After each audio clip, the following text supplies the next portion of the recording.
The fluorescent lights of Chicago General's emergency room flickered against the linoleum floors, casting harsh shadows across Dr. Marcus Hayes's face as he scrubbed his hands for the seventh time that shift. It was 3:47 a.m. on a bitter February morning, and the ER was drowning in chaos. A multi-car pileup on the Dan Ryan Expressway had flooded the department with critically injured patients. "Dr. Hayes, we need you in Trauma Bay 3 now." Nurse Jennifer Coleman's voice cut through the controlled pandemonium, her scrubs already stained with blood from the previous patient. Marcus nodded, his movements mechanical, practiced. At 42, he'd been a trauma surgeon for 15 years, his hands steadying lives that hung by threads. His colleagues called him the Machine because nothing seemed to shake him. Not the screaming, not the blood, not the impossible decisions that came with every ticking second. But tonight was different. As he pushed through the swinging doors into Trauma Bay 3, the metallic scent of blood mixed with antiseptic hit him like a physical force. The patient, a young woman, maybe 25, lay on the gurney, her auburn hair matted with blood and rain. The paramedics had already intubated her, and the monitor screamed its irregular rhythm. "MVA ejected from vehicle," the paramedic rattled off. "GCS of 8 at the scene, BP dropping, suspected internal bleeding." Marcus's hands moved automatically, assessing, calculating, but then he saw her face, really saw it, and his world tilted on its axis. She looked exactly like Sarah, his daughter, the daughter he'd lost 3 years ago to a drunk driver on a rainy night just like this one. "Dr. Hayes?" Jennifer's hand touched his shoulder, and he jerked away violently. "Don't touch me," he whispered, his voice barely audible above the machines. His hands were shaking, something that never happened. The tremor started in his fingers and spread up his arms like an earthquake he couldn't control. The trauma team froze. Dr. Marcus Hayes didn't shake. He didn't hesitate. He was the surgeon who'd performed a thoracotomy in the back of an ambulance, who'd saved a child with a piece of rebar through his chest, who'd worked a 20-hour shift during the pandemic without breaking stride. "Marcus, we need to move." Dr. Raymond Porter, the attending physician, stepped forward. "She's crashing." The monitor's alarm screamed louder. The young woman's blood pressure was plummeting. Marcus stared at his trembling hands, those hands that had saved hundreds of lives, and they felt like strangers attached to his wrists. "I can't," he breathed. "I can't."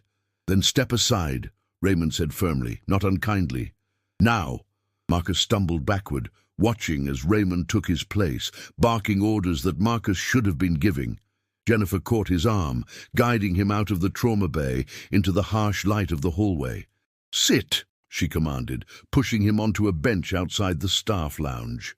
The sounds of the ER continued around them, monitors beeping, voices calling out, the endless symphony of crisis and salvation. Marcus put his head in his hands, his breath coming in short gasps. The panic attack, because that's what this was, gripped his chest like a vice. In 15 years, he'd never frozen, not once. And now, when it mattered most, his body had betrayed him. 3 years, he said to Jennifer, who'd sat beside him. 3 years since Sarah died, and I thought I was handling it. I thought burying myself in work was the answer. Jennifer knew about Sarah. Everyone at Chicago General knew. They'd watched Marcus transform from a warm, engaged surgeon into something colder, harder. They'd assumed it was his way of coping. "You never dealt with it," Jennifer said softly. "You just ran from it. And tonight, it finally caught up." Through the window of Trauma Bay 3, Marcus could see Raymond working with fierce concentration, the team moving in synchronized precision, the same precision Marcus had once commanded. The young woman's monitor stabilized, then steadied. Raymond had saved her, but Marcus felt like he'd failed her, failed Sarah, failed everyone who depended on him. "Dr. Hayes?" A young resident, Dr. Amy Chen, approached hesitantly. "Dr. Porter asked me to check on you. Are you okay?" Marcus looked up at her concerned face. Amy was 28, brilliant, terrified of making mistakes. He'd been her mentor for the past 6 months. pushing her hard because he saw enormous potential in her. "No," he said honestly. "I'm not okay. I haven't been okay for 3 years." The admission hung in the cold hospital air. Somewhere down the hall, a child was crying. An ambulance siren wailed outside, growing louder as it approached. The ER never stopped, never slowed.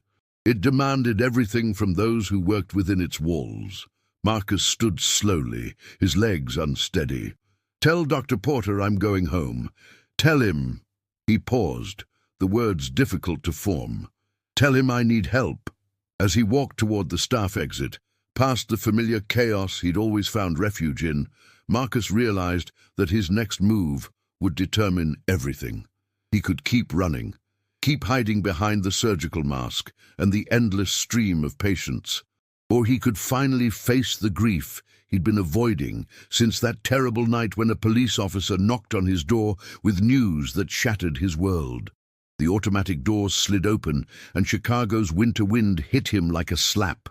In the distance, the city's lights glittered against the pre-dawn darkness. Marcus pulled out his phone and stared at the number he'd saved 3 years ago, but never called. Dr. Elizabeth Mora, trauma therapist. His thumb hovered over the call button as snow began to fall, gentle and insistent, covering the city in quiet white. The waiting room of Dr. Elizabeth Mora's office was nothing like the ER. Soft earth tones replaced harsh fluorescence. Classical music played quietly instead of monitor alarms. Marcus sat rigidly on the comfortable couch, his knee bouncing nervously, a habit he'd broken years ago in medical school. It had been 4 days since his breakdown in Trauma Bay 3. 4 days of mandatory leave that Dr. Raymond Porter had insisted upon.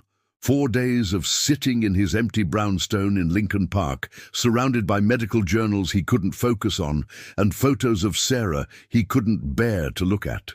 The door opened, and Dr. Mora stepped out, a woman in her 50s with kind eyes and an air of calm competence that reminded Marcus of the best attending physicians he'd trained under. "Dr. Hayes, please come in." Her office was warm, filled with books and plants. A window overlooked a small garden where winter birds pecked at a feeder. Marcus sat in the chair she indicated, feeling absurdly out of place. "I don't know how to do this," he said before she could speak. "I save people. I don't talk about feelings." "That's why you're here," Elizabeth said simply, "because saving others became a way to avoid saving yourself." Over the next hour, Marcus found himself talking about Sarah.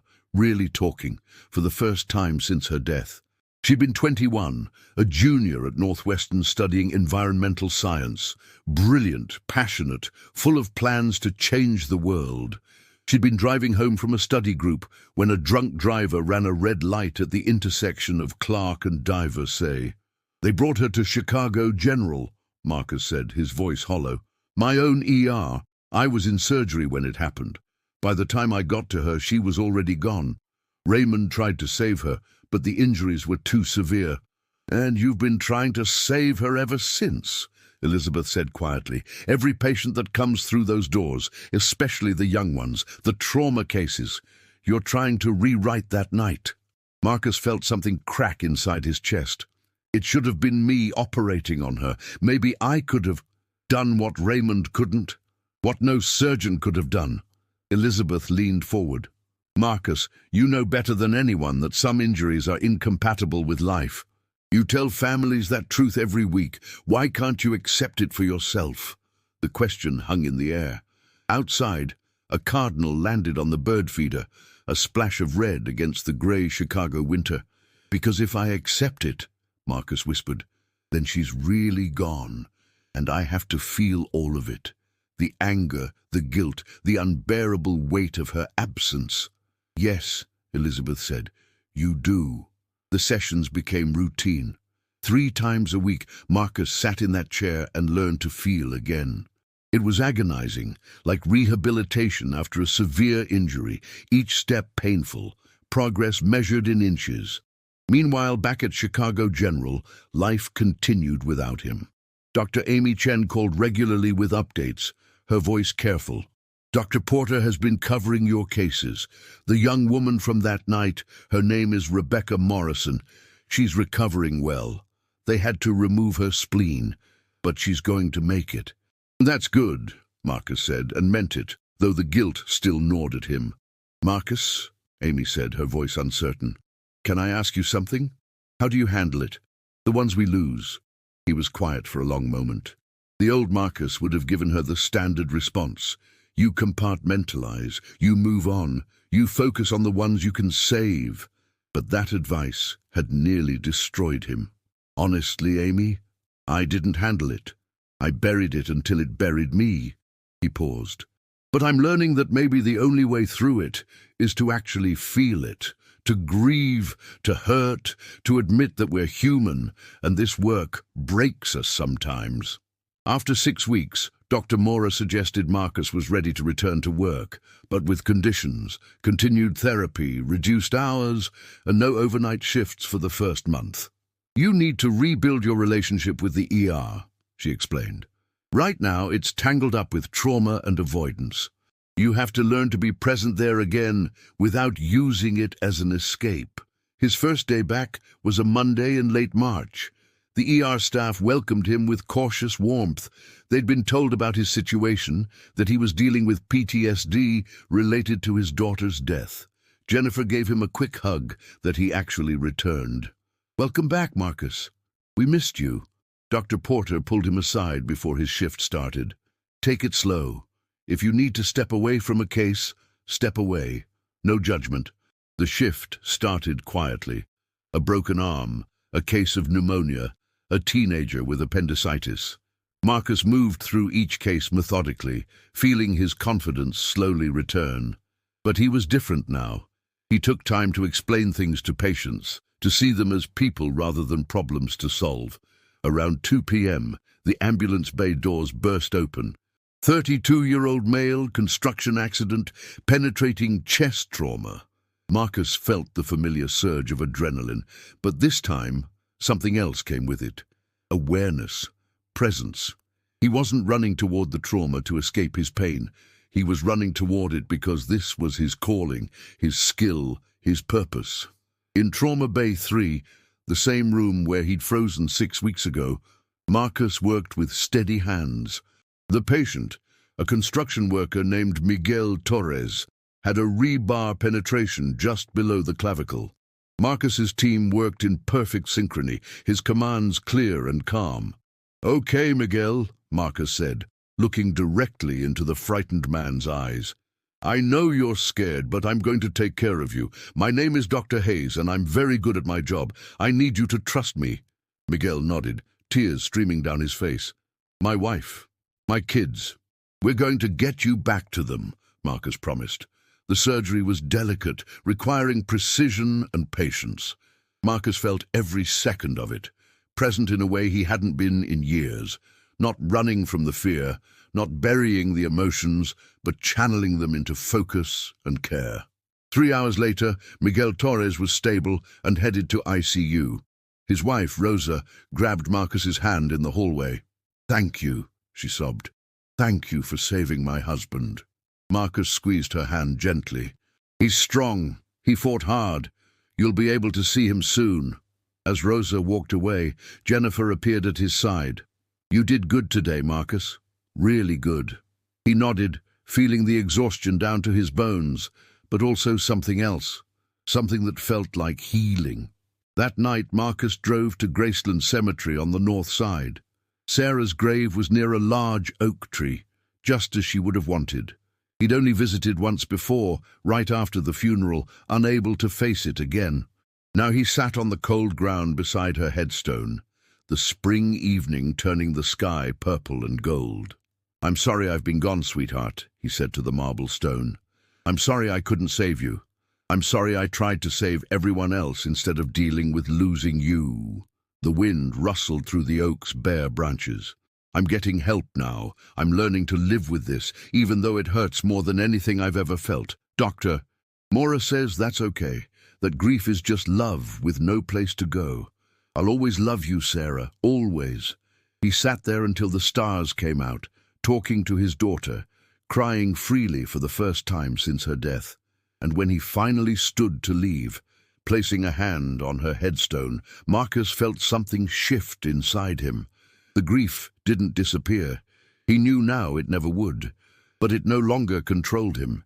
He could carry it while still moving forward. 3 months after his return, Marcus had settled into a new rhythm. Therapy on Tuesdays and Thursdays, work 4 days a week with intentional boundaries about overtime, regular dinners with colleagues instead of eating alone at his desk. He'd even joined a grief support group that met Wednesday evenings in a church basement in Wicker Park.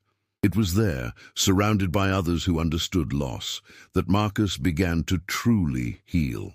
There was Margaret, who'd lost her son to cancer. James, whose husband died in a car accident. Linda, whose daughter had died by suicide. Each story was different, each grief unique, but the common thread was the journey from devastation to acceptance. "I used to think acceptance meant being okay with it," Marcus shared one Wednesday evening. "But I'm learning it just means acknowledging reality without letting it destroy me." The group nodded in understanding. At Chicago General, Marcus had become a different kind of surgeon. He was still excellent, still decisive in critical moments, but now he led with empathy as much as skill. Dr. Amy Chen noticed the change immediately. "You're teaching me more now than you ever did before," she told him during a quiet moment in the staff lounge. "Not just the technical stuff, but how to actually connect with patients, how to care without burning out." "I wish I'd learned that lesson earlier," Marcus admitted. "Maybe I could have avoided my breakdown." "Maybe," Amy said, "but maybe some lessons only come through breaking." The true test came on a humid evening in June. The ER was moderately busy, the usual summer mix of heat exhaustion, accidents, and illness. Marcus was reviewing charts when the ambulance call came through. "Incoming trauma, 21-year-old female, MVA, critical condition, ETA 3 minutes. Marcus felt his chest tighten, the same age Sarah had been. But this time he recognized the response, acknowledged it, and breathed through it as doctor. Maura had taught him. "I've got this," he said to Raymond, who'd stepped close, ready to support him. When the paramedics wheeled in the young woman, Marcus's breath caught. She had the same auburn hair, the same build, but she wasn't Sarah. She was Emma Patterson, a college student from Evanston, who'd been T-boned by someone running a red light on Lakeshore Drive. "Talk to me," Marcus said to the paramedics, his voice steady. "GCS of 9, BP 90/60 and dropping, probable internal bleeding, possible pneumothorax." Marcus's hands moved with practiced precision. "Amy, you're with me. Jennifer, get all ready. Let's move, people." In Trauma Bay 3, Marcus worked with fierce concentration. Emma's injuries were severe, but not insurmountable. She had a ruptured spleen, a punctured lung, and internal bleeding that required immediate surgery. "Okay, Emma," Marcus said, even though she was unconscious. "I'm Dr. Hayes, and I'm going to fix this. You're going to be okay." As they prepped for emergency surgery, Emma's parents arrived. Mike and Susan Patterson, their faces masks of terror. Marcus recognized that look. He'd worn it himself 3 years ago. He could have let Raymond talk to them, stayed focused on the medical aspects. The old Marcus would have. But the new Marcus stepped out to the waiting room, still in his blood-stained scrubs. "Mr. and Mrs. Patterson, I'm Dr. Marcus Hayes. I'm going to be operating on Emma." "Is she going to make it?" Susan's voice broke. "Please, she's our only daughter." Marcus put a hand on her shoulder, a gesture he would have avoided before. "Your daughter has critical injuries, but she's young and strong. I'm going to do everything in my power to save her. The next few hours will be difficult, but I want you to know that she's getting the best care possible." "Thank you," Mike whispered. The surgery was intense, requiring 4 hours of meticulous work. Marcus removed Emma's ruptured spleen, repaired her punctured lung, and stopped the internal bleeding. Amy assisted flawlessly, her hands steady, her focus absolute. "You did great," Marcus told her as they closed. "Your technique has improved tremendously." "I had a good teacher," Amy replied, smiling behind her mask. When Marcus finally emerged from the OR, Emma's parents jumped to their feet. The waiting room had filled with family and friends. Emma was clearly loved by many. She made it through surgery, Marcus said, and the relief in the room was palpable. The next 24 hours are critical, but her vitals are stable. She's strong. She fought hard. Susan hugged him tightly, and this time Marcus didn't pull away. He let himself be present in the moment, let himself feel the gratitude and relief and hope. "Thank you," Mike said, shaking his hand. "Thank you for saving our daughter." As Marcus walked away, heading to the staff lounge to change out of his scrubs, he felt Jennifer fall into step beside him. "That was incredible, Marcus. You were completely present, completely focused, and the way you talked to the family, that was beautiful." Marcus nodded, feeling the exhaustion, but also a profound sense of purpose. "I almost lost myself when I lost Sarah. But I'm realizing now that maybe her death can mean something if it makes me a better doctor, a better person." Later that night, Marcus sat in his car in the parking garage, too tired to drive home yet. He pulled out his phone and scrolled to a photo of Sarah from her 20th birthday, her smile bright, her eyes full of life. "I saved someone tonight who reminded me of you," he said to the photo. "A daughter who gets to go home to her parents because I didn't freeze, because I did the work to heal. I think you'd be proud of that." The city lights of Chicago glimmered through the garage's open sides. Somewhere above, a plane descended toward O'Hare. Life continued its relentless forward motion. Marcus started his car and drove home, but not before making one stop. At a 24-hour florist on Michigan Avenue, he bought a bouquet of sunflowers, Sarah's favorite. Tomorrow was Thursday, and he'd visit her grave before his therapy session with Dr. Mora. The next evening, as promised, Marcus knelt beside Sarah's headstone, arranging the sunflowers in the built-in vase. "I saved a young woman yesterday, 21 years old, just like you were. 3 years ago I would have fallen apart. But I didn't. I stayed present. I did my job." A gentle breeze rustled the oak leaves above. "Dr. Mora says healing isn't linear. Some days are harder than others. But I'm learning to live with your absence instead of running from it. I'm learning that I can honor your memory by being present for others, by caring deeply, by not letting fear control me." Marcus stood, brushing grass from his knees. As he turned to leave, he noticed a family several rows over, placing flowers on a grave. A mother, father, and young son, their heads bowed in grief. Without overthinking it, Marcus walked over. "I'm sorry for your loss," he said gently. The mother looked up, tears streaming down her face. "Thank you. It's our daughter. Car accident 3 months ago." Marcus felt the familiar ache in his chest. "My daughter, too. 3 years ago."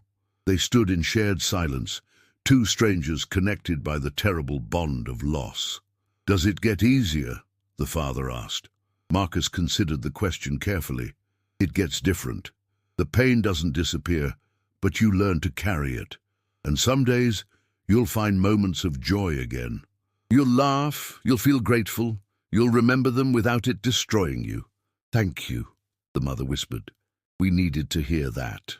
As Marcus walked back to his car, he realized this was his next move, the one that would leave everyone speechless.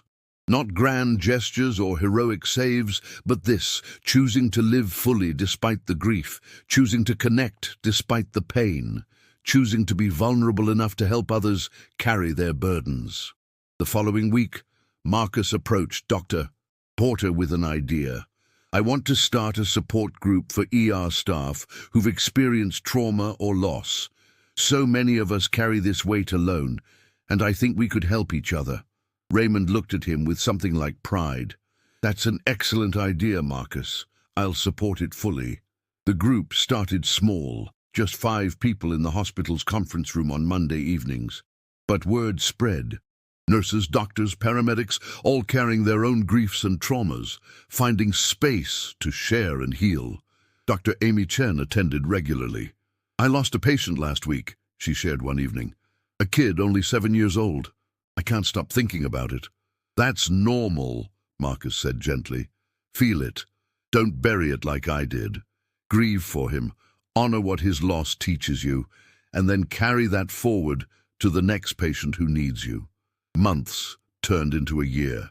Emma Patterson made a full recovery and even came back to thank Marcus in person, bringing her parents and her new fiancé a reminder that the work mattered, that lives saved rippled outward in beautiful ways.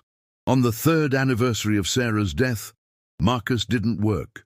Instead, he spent the day at the cemetery, then volunteered at MADD, Mothers Against Drunk Driving, helping educate teenagers about the consequences of impaired driving.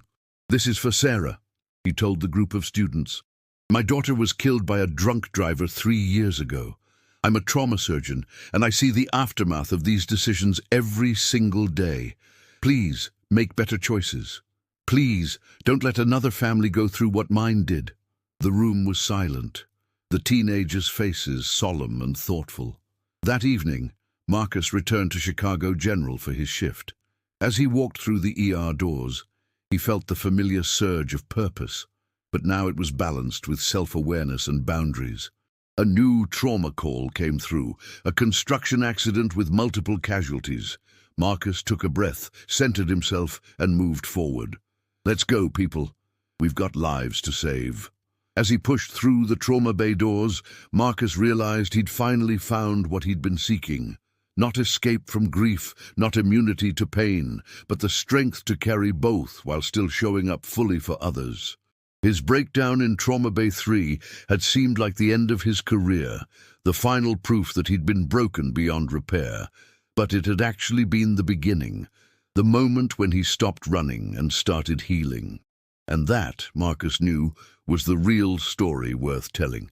Not about a surgeon who never broke, but about one who shattered, put himself back together, and emerged more whole than he'd ever been before. The ER continued its eternal rhythm around him, lives saved, lives lost, and the sacred space between where humans showed up for each other in the darkest moments. Marcus was exactly where he belonged, doing the work he was meant to do, finally whole enough to hold both the grief and the joy, the loss and the purpose, the brokenness and the healing. And in that balance, he found peace.